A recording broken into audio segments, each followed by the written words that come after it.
Hi, I'm Aid McCormack here at HP Discover. With me today I have Jim Cooper, Chief Technologist of Mobility and Workplace for HP Enterprise Services.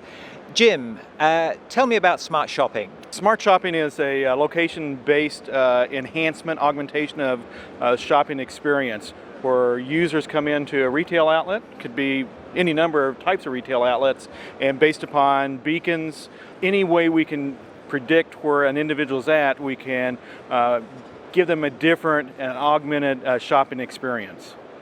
And what do you think's driving this demand? Most people today carry a smartphone with them of some type, and most vendors, whether it's a supplier in a grocery, a smartphone supplier, even in restaurants, now want to be able to have an engagement with their customers, and that engagement's really important. You know, a long time ago we had concierge engaging with us and talking to us and understanding what we wanted to purchase or the information we wanted. And what Smart Shopper actually does is provides that mechanism through a piece of technology. While it may not be a human, we now all of a sudden can actually provide the engagement. So think about going into some type of a retail shop. You might want to know where the piece of jewelry that you're looking for your wife, where is it at in a large store? And now with Smart Shopper, we can actually answer that question. But more importantly, it might be that as you're passing by a particular location in the store, maybe we know, because of your shopping history, that you tend to buy something. Maybe it's a nice bottle of whiskey, maybe it's a nice tie, and oh, by the way, today there's a sale on it. We don't want to be spamming the user, the customer, but we want to be enhancing the shopping experience. Certainly the customer experience is a big theme. So could you talk about smart shopping in the context of customer experience? The work that we've done so far with implementing Smart Shopper is very much about understanding the habits of the individual, so analytics of what you might be interested in purchasing, what you might look for on an ongoing basis. You know, do you regularly purchase a particular brand of cereal, and maybe that brand has moved location in a grocery store. Now all of a sudden we can know that you always buy brand X, and that's moved, and we can alert you. Maybe you forgot to pick up the box of cereal. So before you leave, since we know that you almost always buy that box of cereal, we can help you remember. We can actually augment how people move through stores and make sure that they're very efficient in what they have gone after, while a lot of retailers like moving products around to get you to also do the shopping spontaneously. So we can actually get the best of both worlds through Smart Shopper. We can make sure you get what you originally set out to get based upon your buying history, and make sure you get to that location. And we can also allow retailers who do move product around to actually reap the benefit of spontaneous shopping.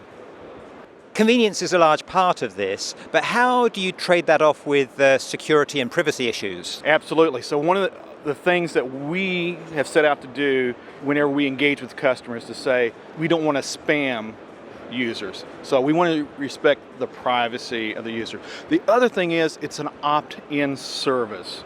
Now, you know, certainly if you're a regular shopper at a retailer, you have the option to download their app to your phone, so that if you don't want the retailer assisting you and remembering, you don't have to. That's how we respect privacy. Now, another interesting aspect of Smart Shopper and the technology behind Smart Shopper is the whole notion of location. And there's other applications of Smart Shopper. So for example, safety in a building.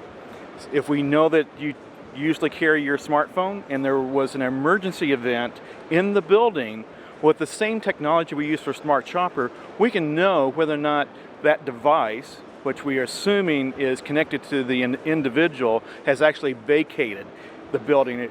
If the token, the beacon is detecting the phone inside the building, then we can go to that location and see if the individual is there. What about the customer journey in the context of the Smart Shopper? Is that factored in? Certainly different ages and certainly different cultures have a different acceptance rate.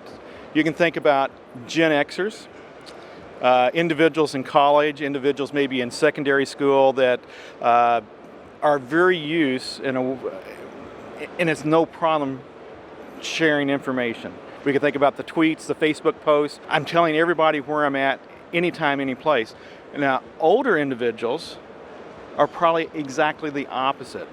They do not want this real-time, continuous placement on the planet. So understanding that you're probably going to have automatic opt-in with younger customers, you're probably going to have resistance with older customers, and then we have the in-between. The in-betweeners are the ones that you really have to market the experience to, and that would be the application for your retail experience.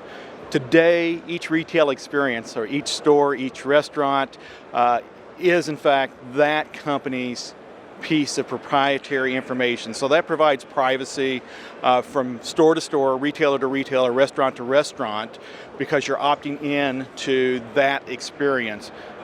10 years from now, 20 years from now, perhaps we will see a unification. So instead of having, if you frequent 20 retail stores, do you really want to have 20 applications? Maybe there becomes an aggregator application, but I think in the immediate future, for the next 3, 4, 5, 7 years, organizations, retailers are going to want to have that one-on-one experience. You go to my app, you go to engage with me. I don't want to do the aggregation. So I think that the concierge approach ultimately wins out in the short term. Long term, maybe it changes. What will shopping look like, do you think, in 2020? It would be really great, from my point of view, if retailers predicted what I wanted and actually delivered it to my house. I don't think we'll get there by 2020. So I think what a lot of retailers, especially the ones we're working on with smart shopping, is in fact to get back to the mom and pop experience, the small store experience, and being able to augment large volumes of customers, but provide a very personal experience. So we can think about Internet of Things, more sensors. Can I help predict? Can I collect information that you give me permission to collect to improve the experience, improve the efficiency in which you shop? So I think in 2020 that we'll probably get to the point that whenever we enter a store, that we, via our application, will know from home-based sensors, IoTs, hey, these items are out of the pantry, and here's where you can locate those items in the store.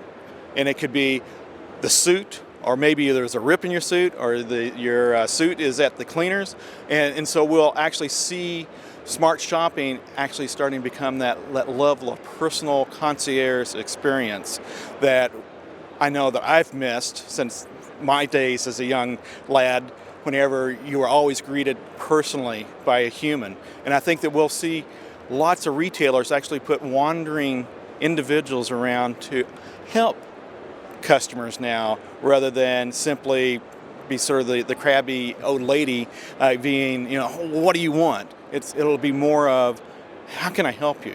How can I make this experience even better?